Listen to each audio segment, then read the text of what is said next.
और फिर लोग कहते हैं कि पप्पू कहते हैं या हंसते हैं लोग, वो हंसते पग लगता है। और एक बात और मैं कह दूंगा तो थोड़ा बुरा लगने वाली बात है, इसलिए देश के प्रधानमंत्री हैं, फ्रॉड भी हैं। तो इसी को लेकर पक्ष विपक्ष में करेंगे हम चर्चा। दो खास मेहमान हमारे साथ पैनल में जुड़ चुके हैं। सबसे पहले उनका परिचय आपके साथ करा देते हैं। हमारे साथ बीजेपी के नेता देवेंद्र प्रमुख जुड़ चुके हैं, बहुत स्वागत आपका। हमारे साथ कांग्रेस के नेता संदीप त्रिपाठी जी भी हैं, आपका भी बहुत स्वागत संदीप त्रिपाठी जी। संदीप जी, पीएम मोदी ने कहा कि छत्तीसगढ़ में सिर्फ घोटाले ही घोटाले हैं, हर योजना में भ्रष्टाचार हावी है। छत्तीसगढ़ अब कांग्रेस को हटाने और बीजेपी को लाने के लिए पूरी तरीके से तैयार है। सबसे पहले इसको लेकर आपकी टिप्पणी। ऋतु जी, सिर्फ इतना कहूंगा कि हमारा देश के प्रधानमंत्री बड़े झूठे हैं, बड़े झूठे प्रधानमंत्री हैं। और एक बात और मैं कह दूंगा तो थोड़ा बुरा लगने वाली बात है, इसलिए देश के प्रधानमंत्री हैं, फ्रॉड भी हैं। ये बातें मैं क्यों कह रहा हूँ आप समझिए। अभी हमारे प्रधानमंत्री जी गए थे मध्य प्रदेश, उन्होंने भोपाल में कहा रानी दुर्गावती स्टेशन भव्य है, उसकी बड़ाई पूरे देश में हो रही है। मैं आपको चैलेंज कर रहा हूं कि उस स्टेशन को बता दीजिए भोपाल में किस जगह है। इसलिए फ्रॉड है और झूठे हैं। और मैं क्यों कह रहा हूं कि झूठे और फ्रॉड है, 2 करोड़ रोजगार देने का वादा, संकल्प और वो जो क्या गारंटी, ये किसकी थी? कांग्रेस ने किया था क्या वादा? को तो इन्हीं गुजराती पंडे महाराज ने किया था। जो आप आज महिलाओं की बात कर रहे हैं, 33% आरक्षण की महिलाएं कह रही हैं, चाहे छत्तीसगढ़ हो चाहे किसी राज्य में या पूरे देश में महिलाएं कह रही हैं कि हम आपको वोट देंगे, लेकिन 10 साल बाद, आज नहीं देंगे। इसलिए क्या आप गुमराह करते हैं? इसी तरीके से 2022 तक किसानों की आय दुगना करने की बात किसने कही थी? कांग्रेस ने नहीं कही थी।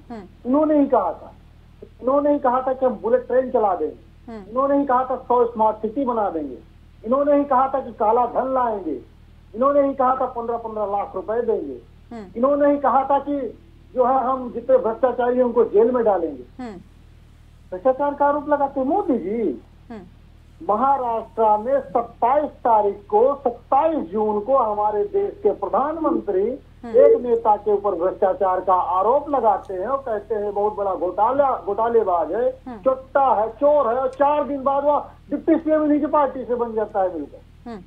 ये भ्रष्टाचार की बात करें, मोदी जी स्वयं भ्रष्टाचारी हैं। चलिए ठीक है, मैं जवाब ले लेती हूँ। ठीक है सर, मैं जवाब ले लेती हूँ देवेंद्र जी से, मैं जवाब ले लेती हूँ। मैं क्यों कह रहा हूँ? ठीक है देवेंद्र जी, भ्रष्टाचार के ऊपर सैकड़ों आरोप लगे। ठीक है, जो आरोप यहाँ पर लगाए हैं संदीप त्रिपाठी जी ने, उनका तो जवाब दीजिए ही। आज हमने देखा कि छत्तीसगढ़ में प्रधानमंत्री नरेंद्र मोदी पहुंचे हुए थे, तो वहीं मध्य प्रदेश में आज राहुल गांधी पहुंचे हुए थे और राहुल गांधी ने कहा कि देश के सामने एक ही मुद्दा है, जातीय जनगणना। ओबीसी कितने हैं, उनकी भागीदारी कितनी होनी चाहिए। जब जातीय जनगणना का सवाल उठाता हूं तो बीजेपी के लोग कांपने लग जाते हैं, नरेंद्र मोदी भागने लग जाते हैं। अमित शाह हिंदू मुस्लिम करेंगे, कांग्रेस सरकार आने पर ये पहला काम हम करके दिखाएंगे। जिस तरह का प्यार आता राहुल गांधी का, और फिर लोग कहते हैं कि पप्पू कहते हैं या हंसते हैं लोग, वो हंसते पग लगता है। जिस तरह हमारे साथी ने अभी इस तरह माननीय प्रधानमंत्री को टारगेट किया है, मैं उस भाषा को तो यूज नहीं करना चाहता। आपने कहा भाषा को, मैं भाषा का यूज नहीं करना चाहता, उसके बाद भी आपने भाषा का यूज कर दिया।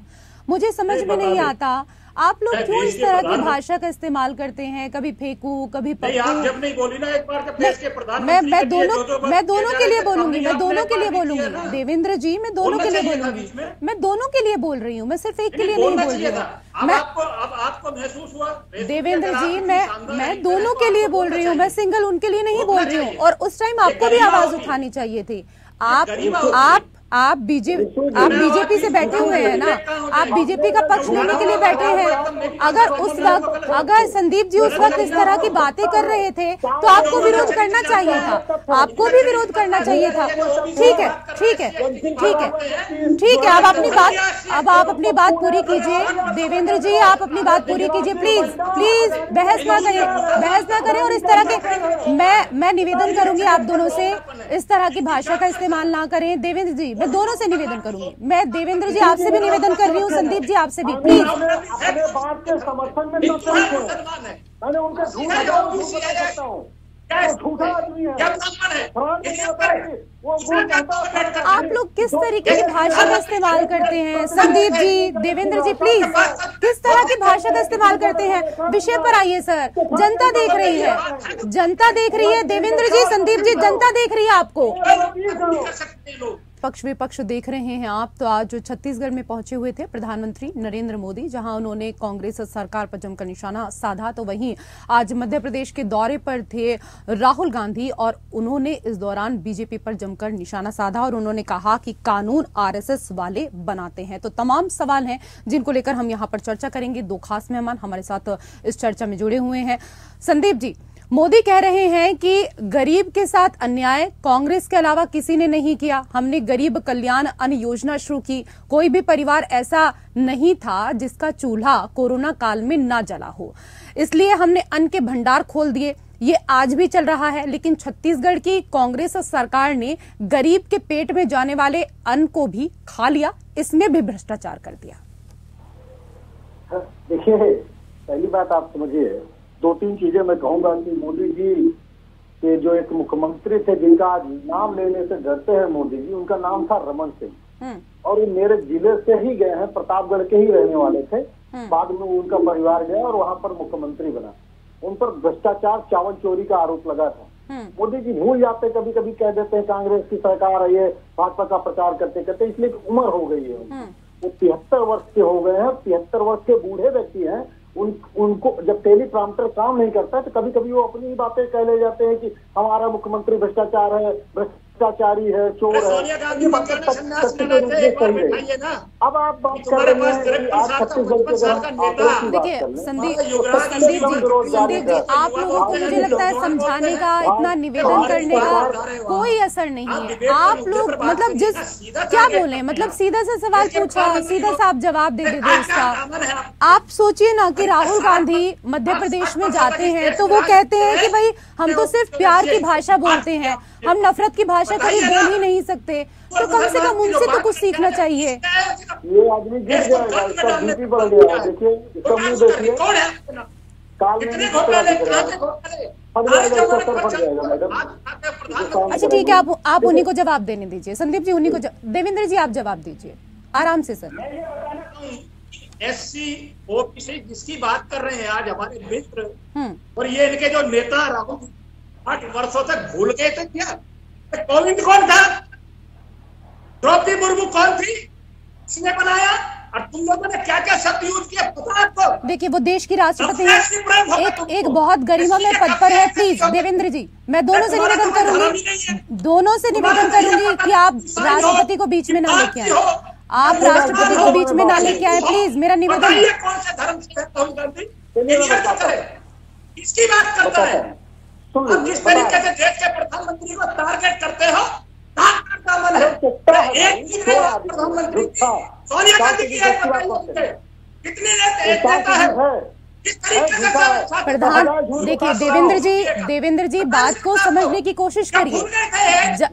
प्रधानमंत्री एक पार्टी के हैं, लेकिन देश के राष्ट्रपति एक सम्मान्य पद होता है। इसलिए मेरा निवेदन है आप लोगों से कि आप उनको बीच में ना लेकर आए। बिल्कुल देखिए ये एक सम्मान्य पद है सर, आप भी जानते हैं। सर चिल्लाइए मत ना सर, क्यों चिल्ला रहे हैं? मैं तो चाहती नहीं कभी डिबेट में चिल्ला। सर क्यों चिल्लाना, आराम से बात करिए। देवेंद्र जी बात करिए, आपकी बात सब सुन रहे हैं, थोड़ा आराम से बात करिए ना सर। कि मुझे कलमा पढ़ना आ जाकर वहाँ पाकिस्तान में या मंदिर में कलमा पढ़ना है। हमारी एक नेता बेटी हूँ और बेटी की बात करती हूँ, लड़की हूँ, खड़ी हूँ और फलाना बयान आते हैं। राजस्थान में 14 वर्ष की बेटी के साथ और कल परसों महिला के साथ जिस तरीके से बलात्कार की घटनाएं, छत्तीसगढ़ का जो है NCR पर डाटा उठा मध्य प्रदेश भूल गए क्या? 12 साल की बच्ची के साथ अभी 2 दिन भी नहीं हुए हैं। मध्य प्रदेश में क्या हुआ? अगर आप दूसरों के ऊपर आरोप लगाएंगे तो अपने गिरेबान में भी तो झांक कर देखिए ना, मध्य प्रदेश में क्या हुआ। 12 साल की एक बच्ची जिसके साथ बलात्कार किया गया, 2.5 घंटे तक वो बच्ची सड़कों पर घूमती रही, तन पर कपड़ा ढकने के लिए वो कपड़ा मांगती रही, एक कपड़ा तक उसको नहीं मिला। सर अगर आप दूसरों पर आरोप लगा रहे हैं तो पहले अपनी सरकार में भी देखिए ना कि क्या हो रहा है। मुझे कोई संदीप त्रिपाठी जी, अगर 12 साल की बेटी के साथ हुआ तो उसका निर्णय करने की सरकार हिम्मत रखती है। चाहे वो उत्तर प्रदेश हो, चाहे वो हरियाणा हो। ठीक है, जवाब दे लीजिए। जिस प्रदेश में हो वहाँ हो। ठीक है, जवाब देने दीजिए संदीप जी। हम सब में काम करते हैं, हम कोई भेदभाव नहीं करते, हमें कोई जाति और धर्म की बात नहीं करनी। ठीक है सर, उनको बोलने दीजिए सर, समय नहीं है, उनको बोलने दीजिए संदीप जी। बात यही लोग करते हैं। अरे सर बोलने दीजिए ना, जवाब देने देंगे कि नहीं? हिंदू और मुसलमान की बात 2014 के बाद बताइए। ये बौखला रहे हैं, विकास करिएगा। ये बौखला पड़ जाएंगे,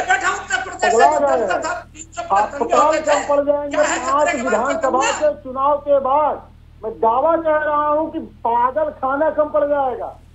अरे पागल जाओगे तुम जैसे यार, तुम जैसे पागल जाओगे। सर क्या कर रहे हैं सर, क्या कर रहे हैं आप लोग डिबेट में बैठ के? जनता देखती है आपको, जनता देखती है, क्यों आप लोग अपना मजाक उड़वाते हैं?